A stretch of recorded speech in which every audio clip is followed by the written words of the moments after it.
Hello, and welcome to Be Still and Know. Today's video is going to be a continuation of the Ancient Astronaut Theory series, and this is going to be on features of ancient astronaut theory, mysterious ancient structures built with advanced mathematics, methods, and tools, Europe. So let's quickly go over our ancient astronaut theory definition one more time. Ancient astronaut theory, sometimes referred to as ancient alien theory, is the idea that intelligent, self-aware, extraterrestrial, interdimensional, inner Earth-dwelling, or even time-traveling beings visited Earth and made contact with humans in antiquity and prehistoric times. Proponents suggest that this contact influenced the development of modern cultures, technologies, architecture, religions, and even human biology. A common position is that deities from most, if not all, religions are extraterrestrial in origin, and that advanced technologies brought to Earth by ancient astronauts were interpreted as evidence of divine status by early beings. Alright, and we're going to go into today, starting with the carved stone balls. This is in the United Kingdom and Ireland, British Isles. The carved stone balls of the British Isles are over 420 petrospheres, dated from the late Neolithic to possibly as late as the Iron Age, mainly found in Scotland, but also elsewhere in Britain and Ireland. They are usually round and rarely oval, and of fairly uniform size at around 2.75 inches or 7 centimeters across, with 3 to 160 protruding knobs on the surface. They range from having no ornamentation apart from the knobs to extensive and highly varied engraved patterns. Many of them resemble microscopic images of pollen. So as you can see here on the left is a collection of some of the stones, and what some people have realized is that these stones actually look like microscopic images when you zoom in on pollen. So here on the left you can see the stones compared with microscopic images of pollen on the right. They are thought to have been created mostly by the Celts and have been dated by experts to be as old as 3000 BC, although some are thought to be younger than this, with the creation of these stones continuously being produced up until the early Iron Age. The sizes are almost always around 70 millimeters, though there are some exceptions, with some being up to 115 millimeters. Historians have puzzled over the use and meaning of these stones, and while many theories have been offered, none have been firmly accepted. Theories range from spiritual meanings such as representing life and fertility, tools, tribal council meeting speaking stones, a form of currency, or even weapons. When compared to microscopic images of pollen, the resemblance between the stones and pollen particles is uncanny. This leaves some to believe that modern microscopic imaging technology may just be a recreation of ancient high technology. If these stones really are models of microscopic pollen, then the theory that they represent fertility would fit, since pollen is what allows many plants to procreate. So here are some, again, on the left hand side of each set is the actual stones, and then on the right are images of microscopic pollen. And I think that's very strange how similar they are to each other. Supposedly these ancient cultures did not have microscopic imaging technology, so it's kind of strange how they would look almost exactly like pollen under a microscope. So I think that's pretty strange. So my theory is that in the past we had ancient technology that was able to look at things very small and very big, such as telescopes and microscopes. That's why a lot of these ancient civilizations align their structures to the stars, and also a lot of them seem to know about star systems that were not seen or discovered until later on when microscopes were invented. So I believe that these technologies are just recreations or reinventings of the same things we've had in the past, such as aircraft and other things like that. Also, there are some things that we've talked about in the past videos that we're going to talk about in this video as well, such as antigravity and levitation technology for huge stones and huge monoliths.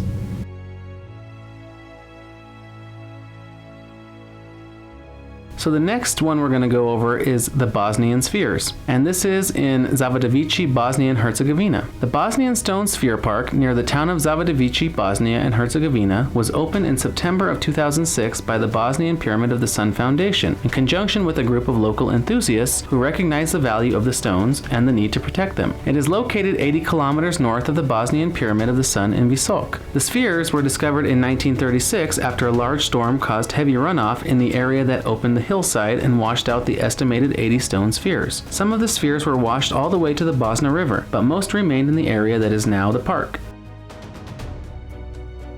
In the 1960s and 1970s, many of the spheres were destroyed when a rumor circulated that they had gold inside. Spheres were also taken from the site by collectors. Consequently, today the park is mostly made up of pieces of broken spheres, with only a few remaining intact. The balls ranged in size from several centimeters to as much as 4 meters in diameter and weighed as much as 20 tons. The largest size is based on pieces remaining at the site. The spheres are shiny and very smooth on the outside. Material analysis revealed that the spheres are made of the same materials as the local native sandstone, but contain additional materials that are consistent with binding and hardening rock during a geopolymer casting process. Essentially, it appears that the spheres were created from powdered or melted local stone mixed with calcium carbonate as a binder and manganese as a hardener, then molded into the sphere shapes. Stone spheres in other parts of the world, made of granite and other hard natural stones, are typically shaped or sanded into their spherical form. Stone spheres have been discovered in 8 different locations in Bosnia and Herzegovina. The stone spheres in northeastern Bosnia are made of granite, and those in central Bosnia are made of volcanic stone. So these spheres are very similar to the stone spheres that are in Costa Rica that I mentioned in the Americas video. And so I'm just going to go over the Costa Rican ones again really quick. But these Bosnian spheres are different in that they are actually made of some kind of material that was kind of like a liquid and then molded and shaped into these stone spheres. However, ones around the world, like in Costa Rica, are actually sanded into their shape from a larger stone. So that is something that's very different. I've never heard of an ancient society in the past being able to make giant stone spheres out of a molding process. This is a technology that I'm not even sure we have today, and something that has not been recreated by modern man. So what my theory is, again, is that these stone spheres from Bosnia are part of an ancient casting method that we don't really know how to do anymore. But the ones in Costa Rica are called las bolas. Let's go over those really quick. The stone spheres, also known as las bolas, are on Isla del Caño, Costa Rica. The stone spheres are an assortment of over 300 petrospheres in Costa Rica, located on the Diquis Delta and on Isla del Caño. Locally, they are known as las bolas, literally the balls. The spheres are commonly attributed to the extinct Diquis culture and are sometimes referred to as the Diquis spheres. They are the best known stone sculptures of the Istmo-Colombian area. Most of the stone used to sculpt the spheres were found in the foothills of the coastal mountains far away from where they ended up, leaving some to speculate that they were moved using sound levitation or conveyed by ancient aircraft technology. Mainstream archaeologists claim they were chipped away and sanded down with abrasives to create a smooth, rounded surface. Some of the balls have been estimated to be up to 97% spherical. So unlike the ones in Bosnia, these stone spheres were actually shaped or sanded down from larger stones. But it's still a mystery how they were moved. And a lot of people think that these were also moved using sound levitation to lift these giant stone spheres. And then we have other stone spheres that are honorable mentions because they cannot be proven to be man-made but are and could be naturally occurring, but they're still worthy of an honorable mention because they're so big. And there is the Cerro Piedras bola near Jalisco, Mexico, and there is the Moraki boulders on a New Zealand beach, and volcanic eggs in Shenongjia Nature Reserve area in Hubei province, China. So these volcanic eggs also have been said to have weird magnetic properties to them. Okay, so now we're going to move on to the next site in Europe, which is Stonehenge, and that's in Wiltshire, England, UK. Stonehenge is a prehistoric monument in Wiltshire, England, 2 miles west of Amesbury. It contains a ring of standing stones, each around 13 feet high, 7 feet wide, and weighing around 25 tons. The stones are set within earthworks in the middle of the most dense complex of Neolithic and Bronze Age monuments in England, including several hundred tumuli, or burial mounds. Radiocarbon dating suggests that the first blue stones were raised between 2400 and 2200 BC, although they may have been at the site as early as 3000 BC. Stonehenge could have been a burial ground from its earliest beginnings. Deposits containing human bone date from as early as 3000 BC, when the ditch and bank were first dug, and continued for at least another 500 years.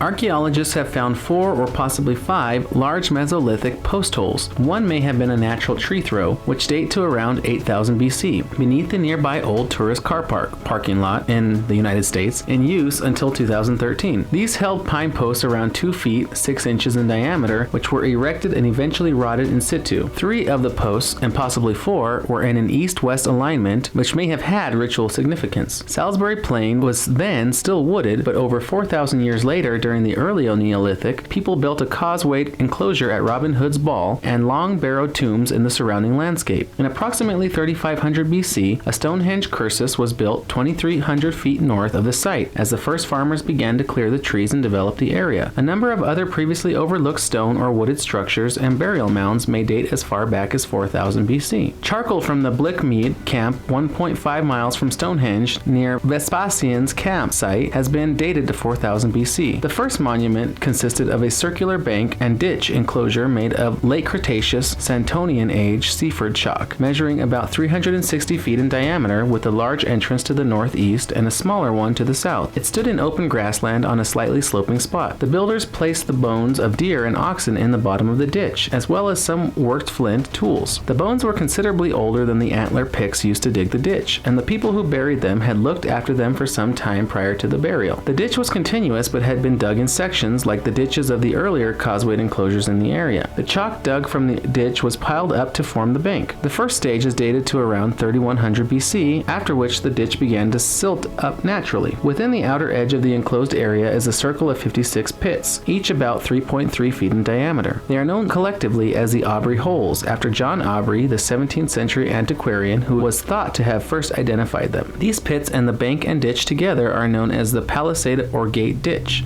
The pits may have contained standing timbers, creating a timber circle, although there is no excavated evidence of them. And here is a computer model of the entire site on the left, and the painted over post holes on the right beneath the old car park.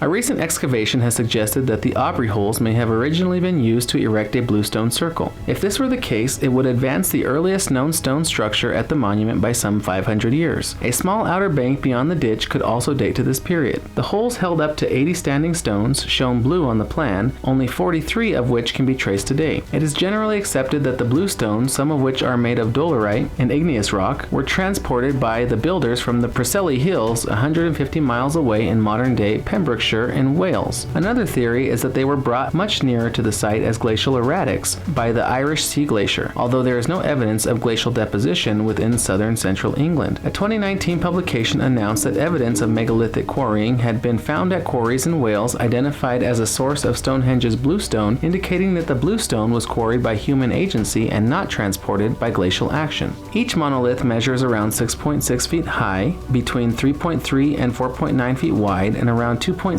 feet thick. What was to become known as the altar stone is almost certainly derived from the Seni beds, perhaps from 50 miles east of Mynyd Preseli in the Brecon Beacons. Within this circle stood 5 trilithons of dressed sarsen stone arranged in a horseshoe shape 45 feet across, with its open end facing northeast. These huge stones, 10 uprights and 5 lintels, weigh up to 50 tons each. They were linked using complex jointing and are arranged symmetrically. The smallest pair of trilithons were around 20 feet tall, the next pair a little higher, and the largest single trilithon in the southwest corner would have been 24 feet tall. Only one upright from the Great Trilithon still stands, of which 22 feet is visible and a further 7.9 feet is below ground. The images of a dagger and 14 axe heads have been carved on one of the sarsens, known as Stone 53. Further carvings of axe heads have been seen on the outer faces of stones 3, 4, and 5. The carvings are difficult to date but are morphologically similar to late Bronze Age weapons. Early 21st century laser scanning of the carving supports this interpretation.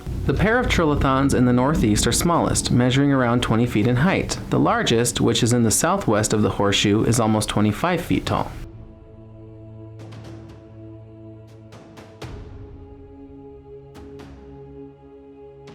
In 2013, a team of archaeologists led by Mike Parker Pearson excavated more than 50,000 cremated bone fragments from 63 individuals buried at Stonehenge. These remains had originally been buried individually in the Aubrey holes, exhumed during a previous excavation conducted by William Hawley in 1920, been considered unimportant by him, and subsequently reinterred together in one hole, Aubrey Hole 7, in 1935. Physical and chemical analysis of the remains has shown that the cremated were almost equally men and women and included some children. There are many myths surrounding the construction of Stonehenge, although no one really knows for sure how this ancient megalithic marvel was built. One myth, which involves Merlin the Wizard, comes from the writer Geoffrey of Monmouth, who lived in the 12th century. According to the story, there was a battle during the 5th century in which many British nobles were killed fighting against the Saxons. The nobles were buried in Salisbury Plain, the modern-day location of Stonehenge. The king, Aureoles Ambrosius, wanted to build a memorial to honor the fallen nobles. He wanted to use a stone circle in Ireland called the Giant's Ring as the memorial. Legend had it that giants had brought the stones to Ireland from Africa because they had magical properties. Merlin states, many years ago the giants transported them from the remotest confines of Africa and set them up in Ireland at a time when they inhabited that country. The stones were said to be healing stones. The king sent Merlin with an army to retrieve the stones from Ireland. The army prevailed in battle against the Irish but could not move the stones, so Merlin used his wizardry to move the stones to England. He was reportedly able to levitate the stones and even teleport them instantaneously using a staff or wand. Some variants say that he was assisted in reassembling the stones by the giants themselves. This legend has given rise to modern interpretations of Merlin having attained some sort of frequency or sound levitation technology.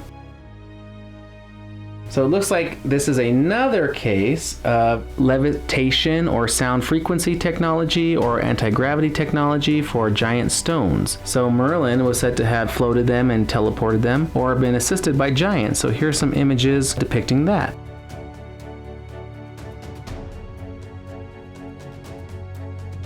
According to another tale, the devil was the architect of Stonehenge. The story tells that an elderly Irish woman originally owned the stones used to build Stonehenge. The devil wanted the stones, so he disguised himself as a man and worked out a deal with the woman. In return for the stones, he agreed to pay her as many gold coins as she could count before he finished moving them. The woman thought it would take him a long time to move the stones, and therefore she would be able to keep a great deal of the gold, so she agreed. The devil then used his powers to instantly move the stones to England, cheating the woman of any gold. After he had moved the stones to England, the devil claimed that nobody could guess the number of stones in the monument. A strong and wise friar, however, guessed correctly. The devil threw a stone at him in a fit of anger, and it hit the friar on the heel, denting the stone. The stone depicted in the legend is known as the heel stone and sits near Stonehenge. A final legend claims that Stonehenge was formed when giants who lived on the plain were suddenly turned to stone while dancing in a circle and holding hands. This story arose because the stones looked like they could be figures holding hands. Other writers, in particular Eric von Daniken, who wrote Chariots of the Gods in 1968, insisted that Stonehenge was created as a navigational beacon to attract ancient astronauts. Astronomers and archaeologists agree that Stonehenge clearly has an alignment at the solstices and equinoxes when the rising sun appears over the heel stone. We may infer that such an orientation was intended to express a religious symbolism and served as a temple and a calculator. And right here is the heel stone on the right, and the second henge below, which was found in 2010, which was half a mile from Stonehenge. So there is another site that is very similar to Stonehenge.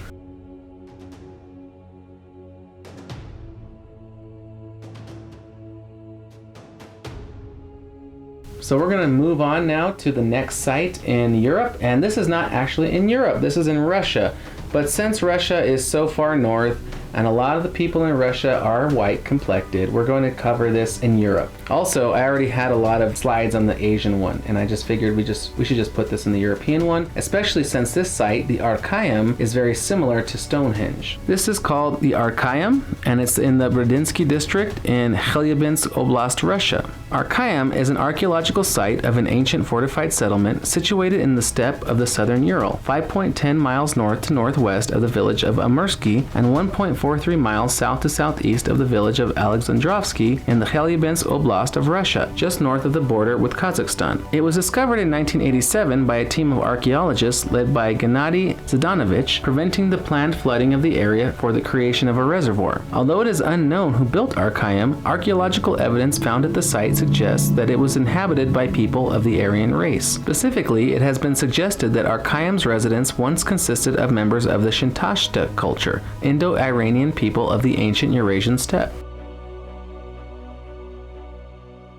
The principal evidence for Aryans having lived at Arkayam is the discovery of horse burials following their style. This practice is described in ancient Indian texts and says that horses were buried with their masters. Being nomads, many Indo-European peoples had a strong connection to their horses, and it's not surprising for them to think that the deep connection would continue into the afterlife. Evidence of ritual horse sacrifices has been found in stone necropolises unearthed in the Arkayam Valley. Arkayam is attributed to the early Proto-Indo-Iranian of the Shintasta culture, which some scholars believe represents the Proto-Indo-Iranians before their split into different groups and migration to Central Asia, and from there to Persia and India and other parts of Eurasia. Arkayam was a circular stronghold consisting of 2 concentric bastions made of adobe and timber frames and covered with unfired clay bricks. Within the circles, close to the bastions, 60 dwellings stood. The dwellings had hearths, cellars, walls, and metallurgical furnaces. They opened towards an inner circle street paved with wood. The street was lined by a covered drainage gutter with pits for water collection. At the center of the complex was a rectangular open space. The complex had 4 entrances consisting of intricately constructed passages and oriented towards the cardinal points. Evidence suggests that the complex was built according to a plan which indicates that the society had a developed structure of roles and had leaders with great authority. Scholars have identified the structure of Arkayam as an attempt to construct a model of the universe as described in ancient Aryan-Iranian spiritual literature, the Vedas, and the Avesta. The structure consists of 3 concentric rings of walls and 3 radial streets, reflecting the city of King Yima described in the Rig Veda. The foundation walls and the dwellings of the second ring are built according to what some researchers have described as swastika-like patterns, the same symbol as found on various artifacts. The fortified citadel of Arkayam dates back to the 17th and 16th century BCE. More than 20 other structures built according to similar patterns have been found in a larger area spanning from the southern Urals region to the north of Kazakhstan, forming what is known as the Land of Towns. The settlement covered approximately 220,000 square feet. The diameter of the enclosing wall was about 520 feet, and its thickness was of 13 to 16 feet. The height was 18 feet. The settlement was surrounded with a 6-foot, 7-inch deep moat. There were 4 gates at Arkayam, and the main gate was the western one. The dwellings were between 1,200 to 1,900 square feet in the area. The dwellings of the outer ring numbered 39 or 40, with doors opening towards a circular street. The dwellings of the inner ring numbered 27, arranged along the inner wall with doors opening towards the central square, which was about 82 by 89 feet in area. Approximately 1,500 to 2,500 people could have lived in Arkayam. Surrounding Arkayam's walls were arable fields 430 to 460 feet by 150 feet, irrigated by a system of canals and ditches.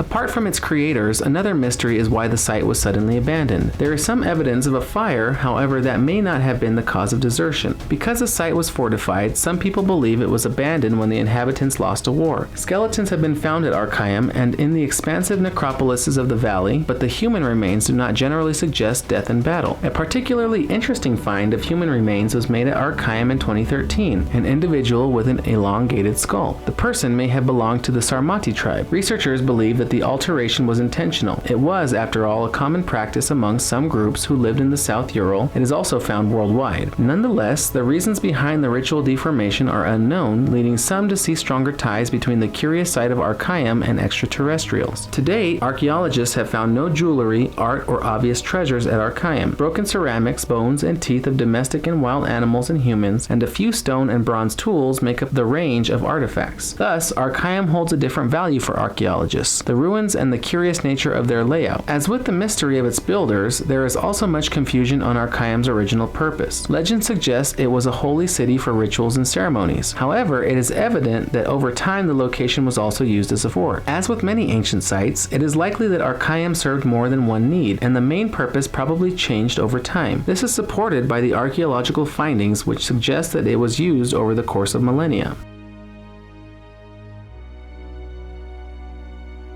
Today, Arkayam is sometimes called the Land of Towns due to its central location in relation to other nearby prehistoric sites and monuments. Arkayam has a complicated and prearranged plan. It is obvious that the society which built it was organized with its social structure and authority figures. Its ruins show thick walls built in concentric circles. These circles were built around a main square, probably a ceremonial space which contained about 60 dwellings. Each house has a hearth, well, cellar, and an oven which was used to fire pottery and smelt bronze. Although there is evidence of a fire-damaging Arkayam, the ruins show a fireproof substance was also included in the construction of some of the structures. Arkayam's streets were made of wood and had ditches below which collected any runoff and sewage and drained it from the town. The defensive walls were made of clay and adobe blocks on a wooden frame. Enemies would have had a difficult time reaching the center. Some researchers liken Arkayam's layout to a swastika and or mandala. The large circles surrounding an internal square bring the image of a mandala to mind. A square inside a circle is a sacred symbol for Hindu and Buddhist beliefs. The center of a mandala and of Arkayam is generally seen as the most important space, the location to focus thoughts, or in Arkayam's case, to hold rituals. Perhaps the original builders understood the nature of the universe in that way and built their city to reflect that knowledge. Consider that Arkayam is often compared to Stonehenge due to similarities in the site's latitude, date, although Arkayam is somewhat older, size, and use of an astronomical observatory and calendar.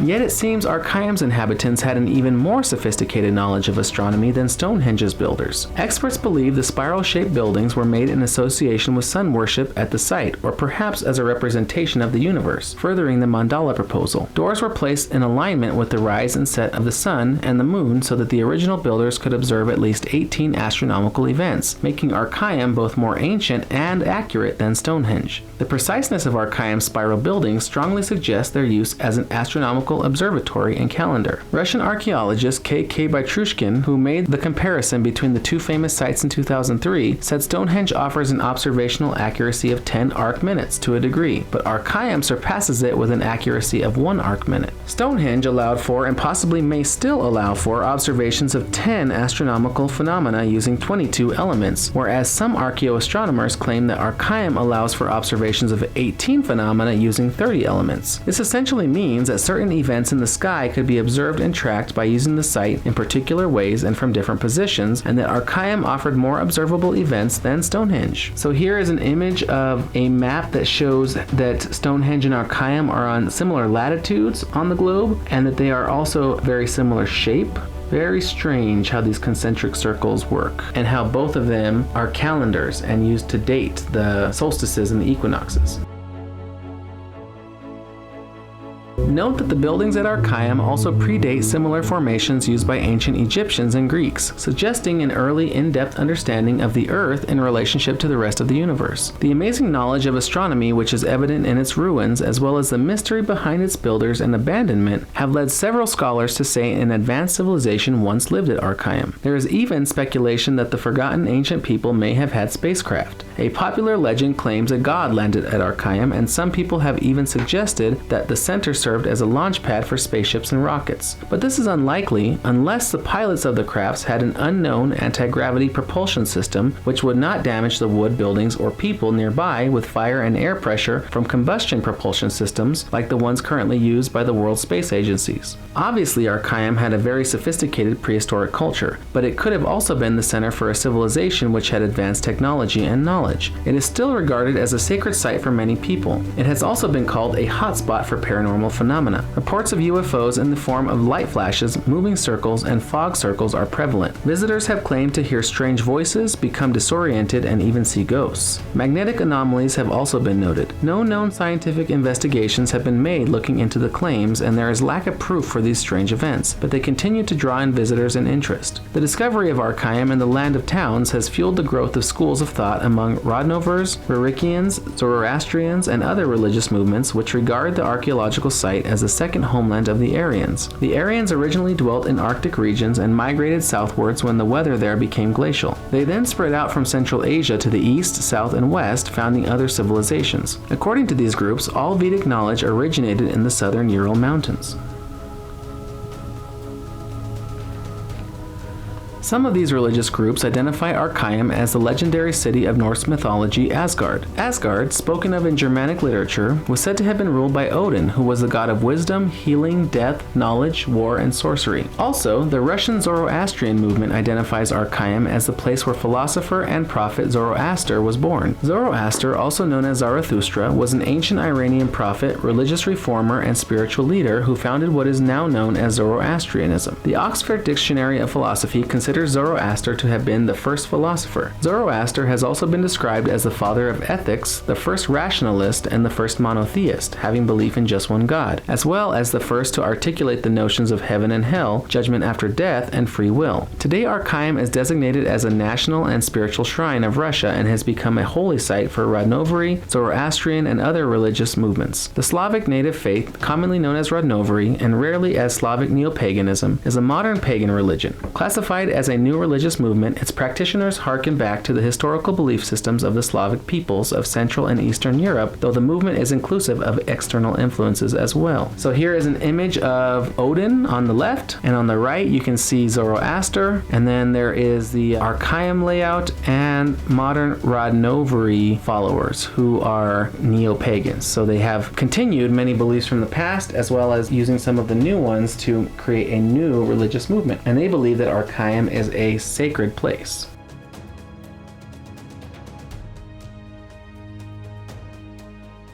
Okay, so that is the end of the video for Features of Ancient Astronaut Theory, Mysterious Ancient Structures Built Using Advanced Mathematics Methods and Tools, Europe.